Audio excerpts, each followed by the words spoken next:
네, 목요일장 이슈를 살펴보는 미증시 인사이트 시간입니다. 오늘 이 시간은 한국투자증권 명동 PB센터 김호균 팀장님과 함께하겠습니다. 팀장님 어서 오세요. 네, 반갑습니다.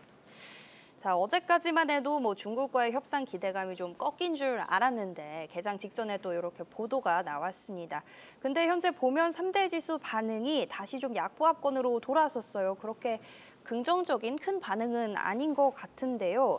오늘 시장 시황 좀 어떻게 보실까요? 네, 사실 시진핑과 트럼프의 이제 전화 통화, 그러니까 금요일로 예상을 했거든요. 네. 백악관발로도 그렇게 나왔고, 근데 좀 미리 좀 통화한 감이 없지 않아 있고, 그 내용에 대해서 크게 시장이 기대하고 있지 않는. 근데 어떻게 보면은 기대감으로 시장이 좀 버텨줬는데 이 기대감이 실망감으로 바뀌게 되면 사실 좀 최근에 반등폭이 많이 높았거든요. 네. 언제든 여기서 차익 실현 요구가 올라올 수 있는 시장 상황에서 관세 이슈가 나온다거나 혹은 이제 시진핑과의 대화에서 실망감이 나오게 되면 이거는 시장에서 상당히 부담이 되는 이슈가 아닐까 네. 생각을 합니다. 물론 금요일에 고용보고서 발표가 있어서 그것까지 지켜봐야겠지만 일단은 이제 목요일, 금요일 장을 좀 지켜보면서 체크해야 될 것 같습니다. 말씀해 주신 것처럼 이번 주 고용지표와 관련된 발표들 가장 메인이 될 고용 보고서 내일 조금 주목을 해보셔야 될 것 같습니다. 자, 이렇게 시황 간단하게 살펴봤고요. 이제 부장님과 함께 좀 더 딥한 이야기로 넘어가 보겠습니다. 자, 테슬라 이야기를 먼저 나눠볼까 합니다. 지금 일론 머스크와 트럼프가 이별의 수순을 밟고 있는 상황인데요. 생각보다 좀 거칠어 보입니다. 네. 트럼프의 감세안에 대해서 역겹다라는 표현까지 쓰면서 굉장히 좀 대립각을 세우고 있는 상황인데 어떻게 보십니까, 전반적으로? 어떻게 보면 일방적인 대립각인 것 같아요. 그러니까 약간 머스크가 참지 못하는, 본인도 미안하지만 I'm sorry 하지만 난 참을 수 없다라고 네. 얘기를 하는 부분인 거고, 이 트럼프나 머스크나 또 비슷한 사람이기 때문에 친할 땐 굉장히 친하지만 언젠가는 끝날 것이다, 뭐 토사구팽 당할 것이다 예측을 많이 했거든요. 근데 사실 자의반 타의반 도지에서 쫓겨나다시피, 근데 그런 모습을 보여주지 않기 위해서 뭐 기자회견도 하고 보여줬지만 얼마 가지 못해서 이제 이 머스크가 이제 반발하고 나섰고, 일단 뭐 내용을 보시게 되면 죄송하지만 도저히 못 참겠다. 네. 부끄러운 줄 알아라. 이 법안을 찬성한 이제 의원들을 향해 얘기했고요. 그리고 다음 날에는 이 법안을 죽이자, 킬더비를 외쳤습니다. 네. 그래서 문제는 그냥 여기서 본인이 화로 끝나는 게 아니라 여론이 반응하고 있거든요. 여론이 반응과 동시에 상원의원, 하원의원들도 반응을 하고 있습니다. 그러니까 이 법안이 문제가 있다. 그러면 사실 이 법안을 통과시키기 위해서 굉장히 애를 썼던 트럼프 입장에서는 공경에 처하는 상황이고요. 또 여기 공경에 처하는 한 무리가 있으니 바로 테슬라 주주입니다. 그러니까 일론 머스크가 도지를 떠나면서 굉장히 환호하고 특별한 호재가 없음에도 테슬라 주가가 올랐는데 이렇게 다시 정치를 개입하는 느낌으로 가게 되면 테슬라 주주 입장에서는 굉장히 당혹스러운 일인 네. 거죠. 실제 어제 테슬라 주가가 3.5% 빠졌는데 어떤 기업에 대한, 테슬라에 대한 악재는 없었습니다만 일론 머스크가 이 정치로 뛰어드는 모습에 있어서 굉장히 불안감을 느끼고 주가가 빠졌다고 볼 수밖에 없는 상황이고요. 로보택시가 시작되지 바로 직전인데 이게 네. 면허에 관련 이슈가 영향을 미치지 않을까라는 불안감이 높아지는데 그 부분은 저는 좀 약간 부정적으로 생각합니다. 왜냐하면 뭔가 밉보여서 시기의 문제는 있을 수 있지만 이건 단순히 테슬라를 하는 문제가 아니라 중국과의 대결에 있어서, 그러니까 자율주행이 지금 원년으로 돌고 있는 중국과의 대결에 있어서 테슬라를 붙잡을 수는 없는 상황이거든요. 그래서 네. 이 부분에 있어서 너무 우려할 필요는 없지만 어쨌든 이 머스크와 트럼프의 이 갈등, 아직 트럼프가 대응하고 있지는 않지만 상당히 불안한 건 사실입니다. 맞습니다. 짚어주신 것처럼 어제도 3.5% 하락을 했죠. 문제는 지금 말씀하신 것처럼 로보택시 이 허가를 출시를 코앞에 둔 시점이라는 부분인데요. 현재도 지금 주가가 4.89% 정도 하락하고 있고 상황이 좀 좋지는 않은 것 같은데 그렇다면 투자자 입장에서는 테슬라에 대한 투자 전략을 좀 어떻게 잡아야 될까요? 네, 테슬라에 대해서는 좀 긴 호흡으로 갈 수밖에 없을 것 같습니다.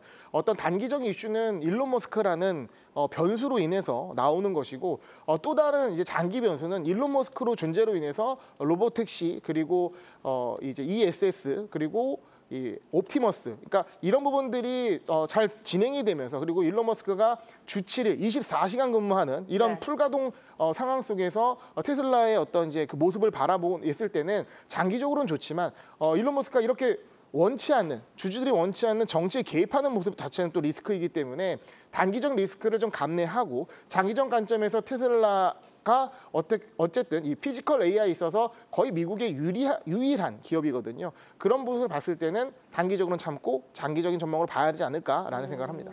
좋습니다. 테슬라는 기업보다도 오너가 좀 변수였던 걸로 장기적인 호흡으로 보자고 전략을 주셨습니다. 자, 이어서 또 다음 이슈로 넘어가 볼 텐데요. 이번에는 반도체 짚어보도록 하겠습니다. 지금 보면 결국 반도체 시장의 흐름이 미국은 계속해서 미국 내로 기업들을 불러일으키고 있는 상황이고 중국은 기술적으로 조금 자립하려고 하는 상황인 것 같은데요. 러트닉 상무장관도 뭐 반도체법 보조금 지급과 관련해서 너무 관대해 보인다. 다시 조금 축소 의지를 보이고 있고 다시 미국으로 불러들이려는 전략 같은데 관련해서 반도체 시장의 전반적인 흐름 지금 좀 어떻게 보고 계십니까? 네, 이런 뭐 정책적 이슈도 점검해야 할 것 같습니다. 일단은 바이든 행정부가 반도체 지원법을 했었기 때문에 많은 기업들이 미국에 투자하는 결정을 했는데 이 부분이 약간 문제가 될 수 있는, 그러니까 변화가 될 수 있는 부분이 나오고 오히려 좀 더 어떤 투자를 유도하려는 흐름이 확인되고 있습니다.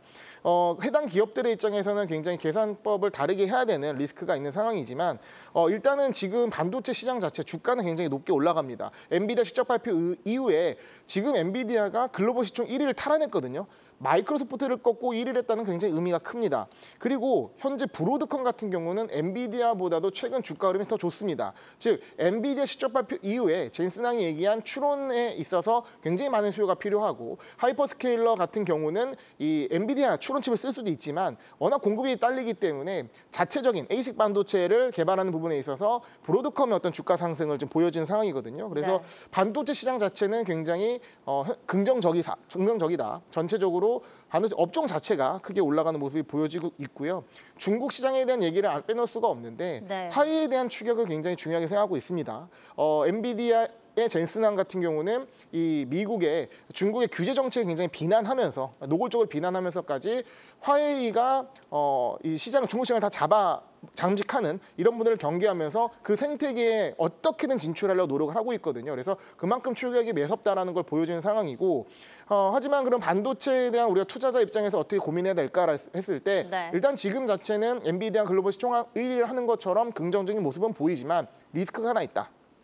그 리스크는 반도체 관세가 아직 발표가 되지 않았다는 부분입니다. 네. 그래서 반도체 관련 투자하신 분들은 지금 흐름을 즐기시되 이후에 어떤 관세 이슈라든가 그리고 품목별 관세, 특히 반도체 관세를 현재 만지작거리면서 아직 발표하지 않고 있거든요. 해당되는 업종에 있어서는 확실한 리스크이기 때문에 이런 부분을 점검하면서 체크하면서 시장을 바라보시는 게 좋을 것 같습니다. 좋습니다. 반도체 업종 자체는 좋지만 관세라는 변수가 아직 정확하게 정해지지 않았기 때문에 조금 더 지켜봐야겠다라고 반도체 투자 전망까지 주셨습니다.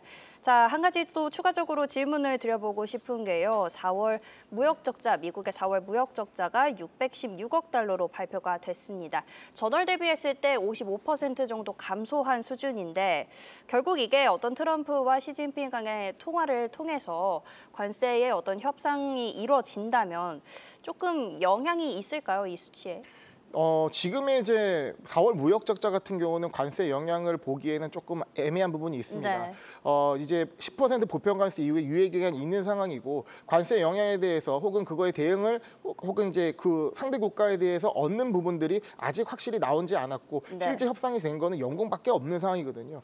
근데 지금 상황에서 관세 이슈보다 오히려 시장이 집중하고 있는 거는 연준에 관련된 부분, 즉 금리에 대한 부분을 더 중요하게 생각할 것 같습니다. 오늘도 고용지표 발표가 있고 내일은 네. 고용 보고서 발표가 있는데 지금 이번 주가 고용 위크이기 때문에 졸지 보고서 같은 경우는 긍정적으로 나왔고 어제 ADP가 굉장히 안 좋게 나왔거든요. ADP가 안 좋게 나오자마자 금리 인상 가능성이 튀었습니다. 네. 그래서 금리도 내려가는 부분이 나왔고요. 그러면 연준이 이 바라보는 하드 데이터 어떻게 판단할지 이게 굉장히 중요한 거고 뭐 짧게 말씀드리면 물가에 대해서는 좀 타이트하게 그러니까 예전에는 어떤 물가의 관성을 보면서 그렇게 튀지만 않으면 긍정적으로 보는 상황이었는데 이제는 물가가 2%라는 것을 타이트하게 보는 쪽으로 파월이 좀 유도를 하고 있다. 그래서 물가가 안정되더라도 연준 입장에서 그 금리를 인하시킬 요인이 크지 않다는 것이고요. 그러면 더 집중하는 게 뭐냐? 고용인 거죠. 고용이 확실히 안 좋아야지 연준이 개입을 하는데 그것도 이번 한 달 갖고만 안 된다. 한 번으로만 안 되고 이번에 고용 보고서도 안 좋게 나오고 다음에도 고용이 안 좋게 나와야 연준이 금리 인하 가능성이 확 높아지는 부분이 나오기 때문에 시장을 보는 이 투자자 입장에서 하드 데이터를 볼 때 물가에 대해서는 조금 타이트하게 보시고 고용이 낮아지는지 고용이 악화되는지 그에 따라서 금리가 좀 떨어질 수 있는 연준의 어떤 일관적인 그런 행동을 포착하시는 것이 지금 시장을 바라보는 굉장히 중요한 포인트라고 생각할 수 있습니다. 좋습니다. 시장을 바라봐야 하는 포인트, 물가와 고용을 조금 나눠서 설명을 해주셨습니다. 좋습니다. 오늘은 여기서 마무리해 보겠습니다. 지금까지 김호균 팀장님과 함께했습니다. 오늘 말씀 감사합니다. 네, 감사합니다.